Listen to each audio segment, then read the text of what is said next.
Welcome to my YouTube channel biology है easy और मैं हूं आपकी दोस्त Sanita Sarkar and I hope you all are fine and having a great day so far.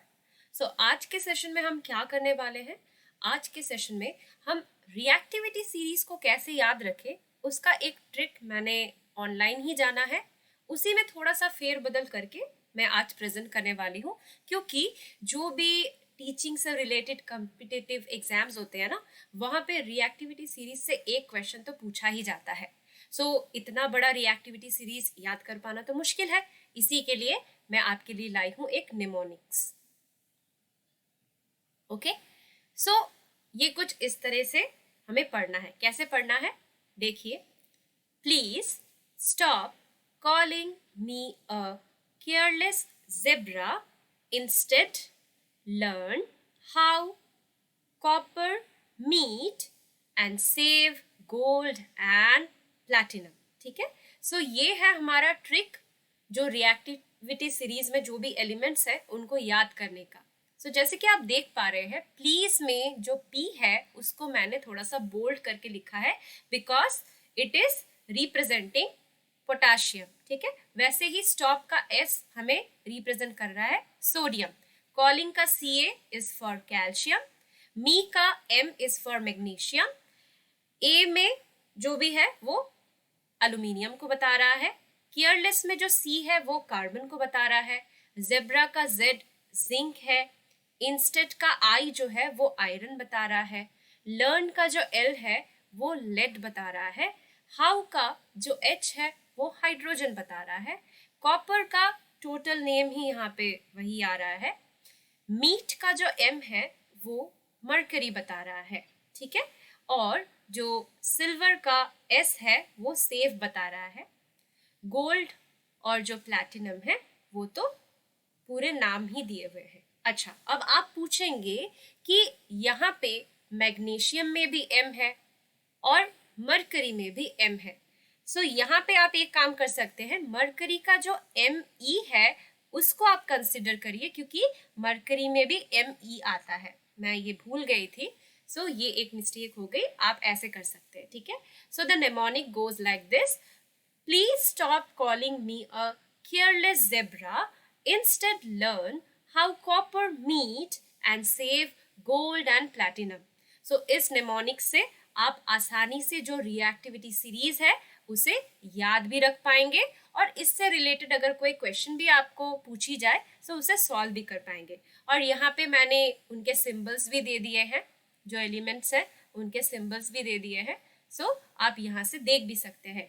Potassium को हम के लिखते हैं, सोडियम को हम Na लिखते हैं, कैल्शियम को Ca लिखते हैं, मैग्नीशियम को Mg, एल्यूमिनियम को Al, कार्बन को ओनली C, जिंक को Zn, आयरन को Fe, लेड को Pb, hydrogen is H, copper is Cu, mercury is Hg, silver is Ag, gold is Au, platinum is Pt। और एक चीज जो आपको ध्यान में रखनी है, जो कार्बन है और जो हाइड्रोजन है यहाँ पे, ये दोनों नॉन मेटल्स हैं। यूजुअली लोग क्या कहते हैं, इसका नाम है reactivity series of metals, right. So usually metals में कार्बन और हाइड्रोजन नहीं आते हैं because they are non metals. So मैंने जो पहला पॉइंट यहाँ पे दिया है, carbon and hydrogen in this reactivity series are actually non metals, आपको ये ध्यान में रखना है। और तीन जो इंपॉर्टेंट पॉइंट दी है जहां से क्वेश्चन आते हैं वो आपको याद रखना है। ए है the most reactive metal is potassium, क्योंकि जो रिएक्टिविटी सीरीज में जितना ऊपर है वो उतना ज्यादा रिएक्टिव है। ओके, सो जैसे कि आप देख पा रहे हैं, जो पोटाशियम है वो रिएक्टिविटी सीरीज में एकदम टॉप पोजीशन पे है, so it is the most reactive metal. Next point जो मैंने बताया है, the least reactive metal, so ये है gold and platinum because they are placed at the bottom. So reactivity series में देखिए, जो गोल्ड है और जो प्लैटिनम है ये इस सीरीज के एकदम बॉटम में है, मतलब एकदम नीचे है। So these are least reactive, मतलब ये उतना रिएक्ट करते नहीं है चीजों के साथ।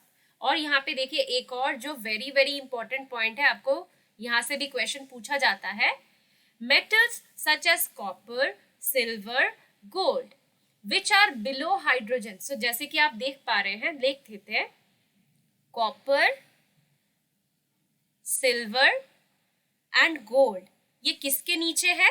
इनकी पोजीशन हाइड्रोजन के नीचे है. सो metals such as copper, silver and gold, which are below hydrogen in the reactivity series, do not displace hydrogen from water and dilute acid. So water में जो formula है water का वो है H2O. So जो copper, silver या gold है, ये H2O से हाइड्रोजन को हटा नहीं सकते, डिस्प्लेस नहीं कर सकते. ओके और जो है कुछ डाइल्यूट एसिड जैसे कि डाइल्यूट HCl, सो यहाँ से भी वो हाइड्रोजन को डिस्प्लेस नहीं कर पाएंगे. सो ये एनसीईआरटी के ग्रेड 8 बुक में दिया हुआ है. What will happen if copper reacts with dilute hydrochloric acid? So यहाँ पे आंसर होगा नो रिएक्शन. और यहाँ से भी क्वेश्चन पूछा गया है क्योंकि कॉपर हाइड्रोजन के नीचे है, below hydrogen in the reactivity series. So कोई भी रिएक्शन होगी नहीं because it will not be able to displace hydrogen from its compound which is hydrochloric acid. So ये सेशन इतना सा ही है. आशा करती हूँ आपको मेरे इस सेशन से मदद मिली होगी. अगर आपको मेरा ये सेशन या कंटेंट पसंद आया हो तो इसे ज़रूर लाइक, शेयर और मेरे चैनल को प्लीज़ सब्सक्राइब कीजिएगा.